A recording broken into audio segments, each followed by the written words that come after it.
ये 5 मिनट का डिक्टेशन है, 80 शब्द प्रति मिनट।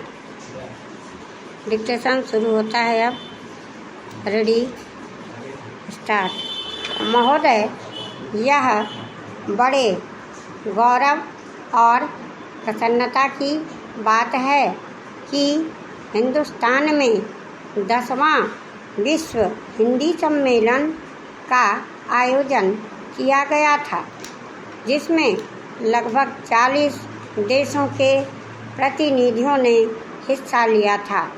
मैं इस संबंध में कहना चाहता हूँ कि इन प्रतिनिधियों में से कई प्रतिनिधि तो उन देशों से इतर के थे जहाँ पर हिंदी बोली और समझी जाती है।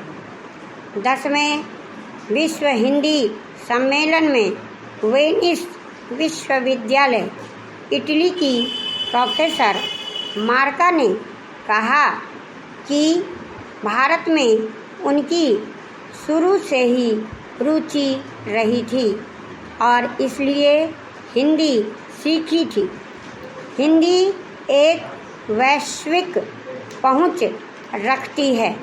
साथ ही कहा कि दूसरी भाषाओं के चक्कर में अपनी मातृभाषा को भूल जाना ठीक नहीं है। चीन के प्रतिनिधि ने धारा प्रवाह हिंदी में अपनी बात रखते हुए कहा, हिंदी दुनिया की बड़ी भाषा है और इसका लगातार विकास हो रहा है।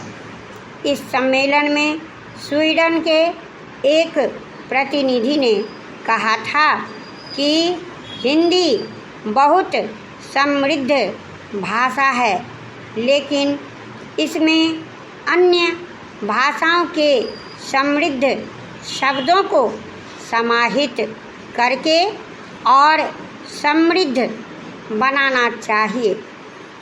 इस सम्मेलन में पोलैंड वारसा विश्वविद्यालय के एक प्रोफेसर ने प्रधानमंत्री द्वारा कही गई बातों को दोहराते हुए अपनी सहमति व्यक्त की थी कि हिंदी भाषा के अंदर दूसरी भाषाओं के उपयोगी शब्दों को समाहित करना चाहिए।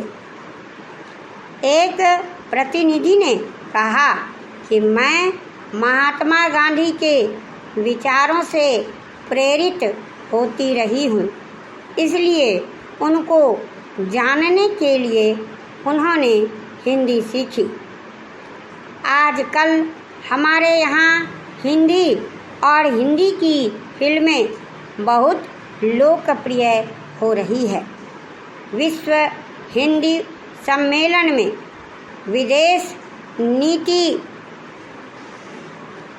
पर एक समानांतर सत्र का आयोजन किया गया था, जिसमें विशेषज्ञों द्वारा जोर देते हुए कहा कि विदेश नीति में इसका अधिक से अधिक प्रयोग किया जाना चाहिए। वरिष्ठ पत्रकार ने प्रशंसा करते हुए कहा था कि विदेश मंत्रालय में बीते 1 वर्ष से हिंदी का प्रयोग काफ़ी बढ़ रहा है। अब विदेश मंत्रालय में मौलिक हिंदी का लेखन होने लगा है।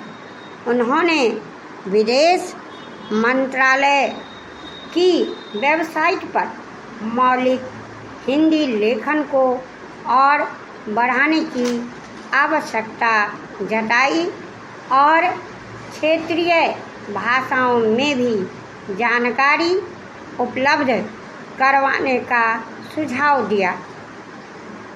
उन्होंने यह भी कहा कि प्रधानमंत्री और विदेश मंत्री हिंदी में बोल रहे हैं, लेकिन विदेश मंत्रालय के अधिकारी आज भी अंग्रेजी ज़्यादा बोलते हैं।